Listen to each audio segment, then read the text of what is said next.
Hey there and welcome to Govinda's Garden. My name's Lee and in this video I'm sharing my top 5 figs of 2024. Before I get into the figs, I just want to share some context about my situation. We live in western North Carolina in zone 6 or 7 up in the Appalachian Mountains, which is a pretty cold climate for growing figs. And some of the ones that I'm picking for my top 5, have my notes here, are a couple of them were grown in the ground and a few of them were grown in containers. I also want to mention that this has been a transitional season for me with my figs. I am moving away from growing figs in containers to just growing figs in the ground for the most part. I'm still keeping some in containers, but this spring and summer I did a lot of transplanting of my container figs to locations directly in the ground. I'm doing this because I just want to have a simple system where I don't have to do the container shuffle, move them into our crawl space during the winter and move them back out. And really what I would love personally is a handful of trees that are in the ground that produce well and don't require a lot of maintenance. All right, without further ado, let's get into it. So at number 5, I chose Col de Dame Mutante. This is a variety from Spain. I got it from Harvey at Figaholics. Started from a cutting 2 years ago, so this is its second growing season. I chose this one in my top 5 because it was the most productive fig in our garden. We ate the most of these, the Col de Dame Mutantes. I don't know why exactly it was so productive. Last year, in 2023, we didn't get any fruit, so this year just kind of blew up. This one was grown in a container, and it has the similar qualities of the other Col de Dame varieties.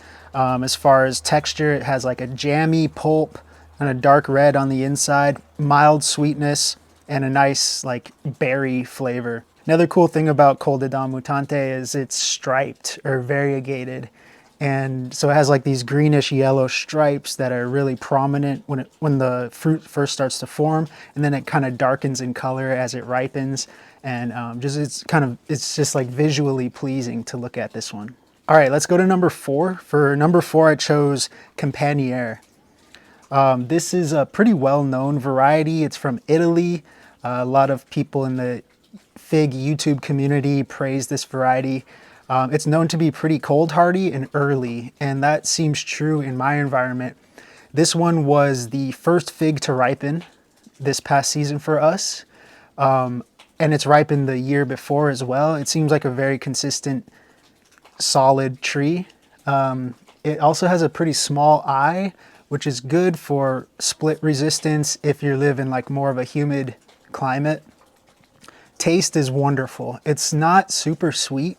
Very juicy, has a light colored exterior. It's kind of yellowish, and it's just a winner. Like, pretty sure it was in my top 5 last year. Maybe not, but you can check out that video here if you're interested. But yeah, this one's definitely in my top 5 this year, and I think probably in the years to come. I did transplant this one from a container to the ground, so we'll see how it does next year.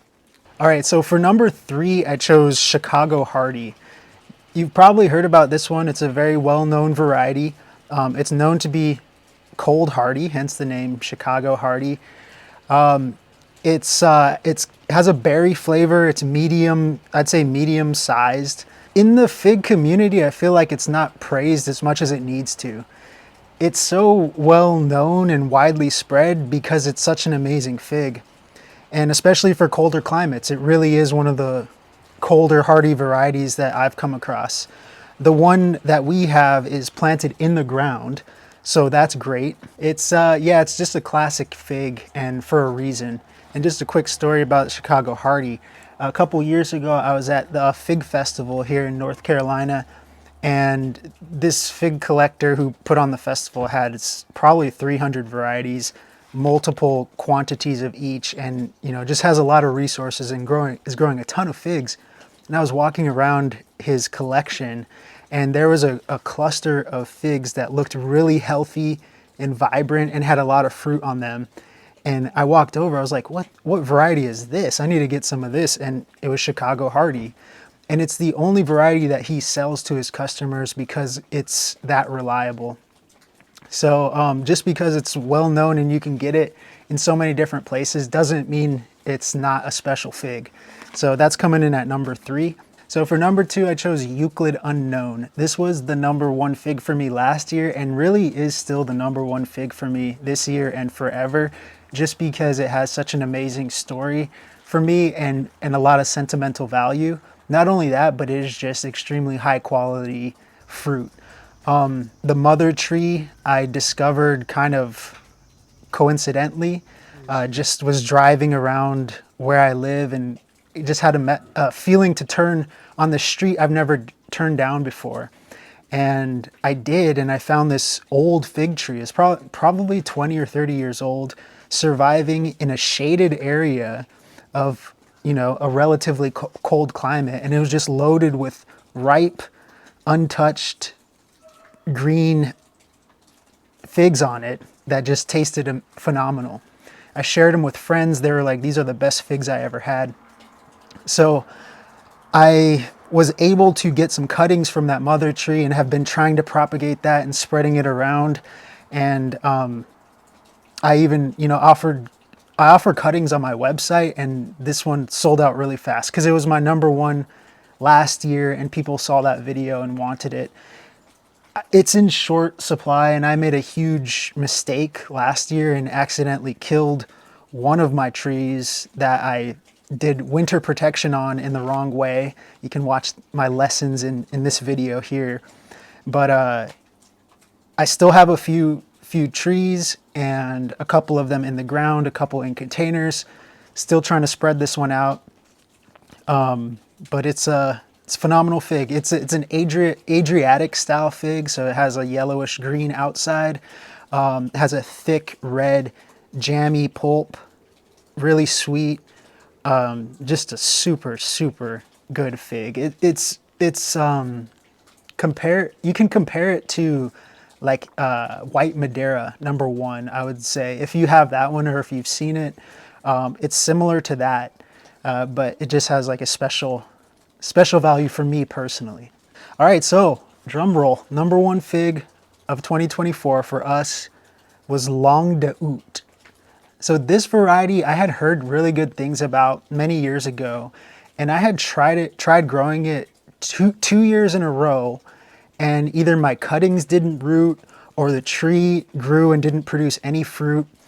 So I was like about to give up on this variety, but I planted one in the ground last year, and it grew. It was very vigorous. It grew a lot, and it put some fruit out there, and the fruits are large, which is great. They have a small eye, so there was no splitting on them, so they probably do well in humid climates. Flavor is amazing, mildly sweet, juicy, somewhat jammy. It's a French variety. And the really impressive thing for me was that I was still picking ripe, edible figs on the tree in mid-November after a couple of frosts have already happened here. And that happened on a tree that's in the ground with no cold protection on it. So for me, that's exactly what I'm looking for, which is a tree that produces really good figs that I can grow in the ground in my relatively cold climate. And Langue de Out was that one this year that just felt really special, and I put it at number 1.